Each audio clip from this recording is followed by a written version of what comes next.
Mga kapatid, umakyat po sa 51 na ang naitalang patay sa pananalasa ng Bagyong Tino sa buong lalawigan lamang ng Cebu. Sa pinakahuling datos po ng Cebu Provincial Disaster Risk Reduction and Management Office, 15 rito ang mula po sa bayan ng Compostela, 8 ang sa Danao City, 9 ang sa Mandaue City, 7 mula sa Talisay City, habang 12 naman ang namatay sa mismong lungsod ng Cebu. Namatay po mga biktima bunsod na matinding pagbabaha sa lalawigan. Sa hiwalay pong datos naman ng NDRRMC, meron pong 3 sugatan at 6 pang nawawala.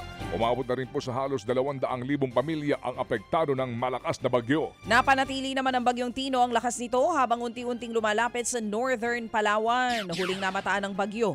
Sa karagatan, malapit po sa Linapakan sa Palawan. Naglandfall ulit ito sa Batas Island kaninang alas 4 ng madaling araw.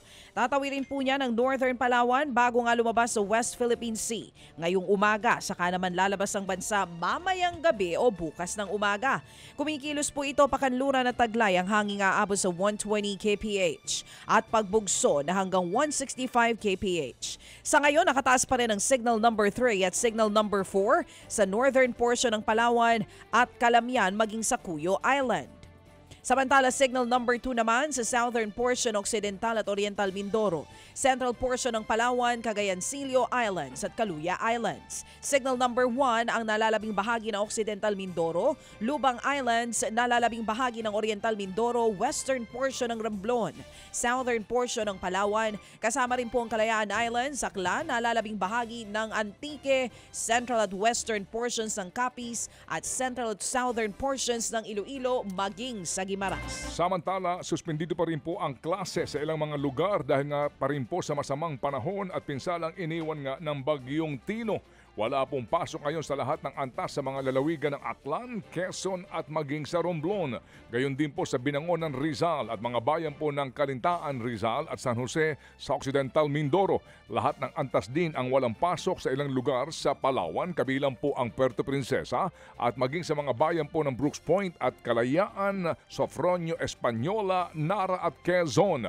Wala din pong pasok ngayon sa Libertad sa Antique. Wala din pong klase sa ilang mga lugar sa lalawigan ng Cebu, kasama ang Cebu City, Barili, Bogo City at Boljonon. Pati na rin po ang Carcar City, Catmon at Compostela. Wala din pong pasok ngayon sa lahat ng antas sa Consolacion, Liloan, Madiin, Sambuan, Lapu-Lapu City at Mandaue City.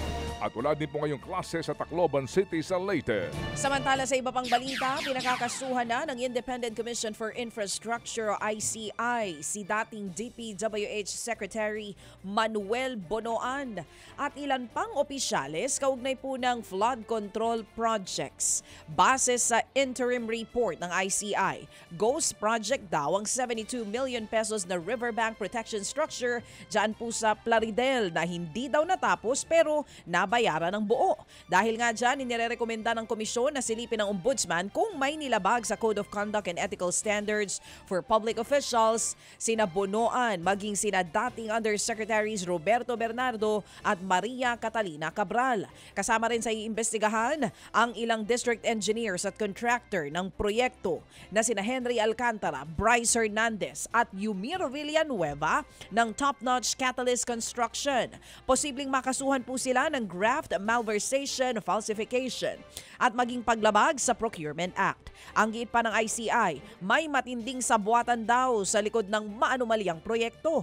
Magtatatag naman ng task force ang ombudsman para siyasatin ang flood control projects ng Pamilya Villar. Kabilang po ang multi-billion peso River Drive Project mula Bacoor hanggang sa Las Piñas. Target nga ng ombudsman na makapagsampa ng mga kaso bago po ang November 11 at ayon kay Ombudsman Remulla, baka raw mayroong magpasko sa kulungan.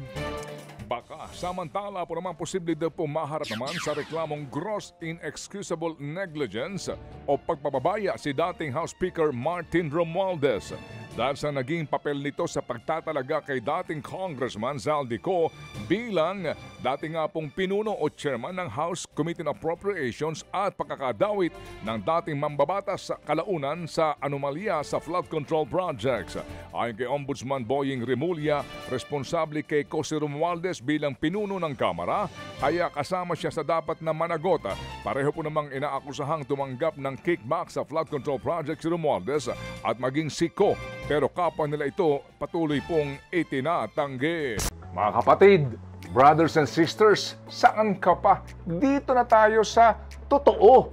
Dito na tayo sa True FM. Mga kapatid, mag-subscribe and follow po kayo sa social media accounts ng True Network PH. Yan po kami. Hanapin nyo lang True Network PH, Facebook, Instagram, YouTube, TikTok, and podcast.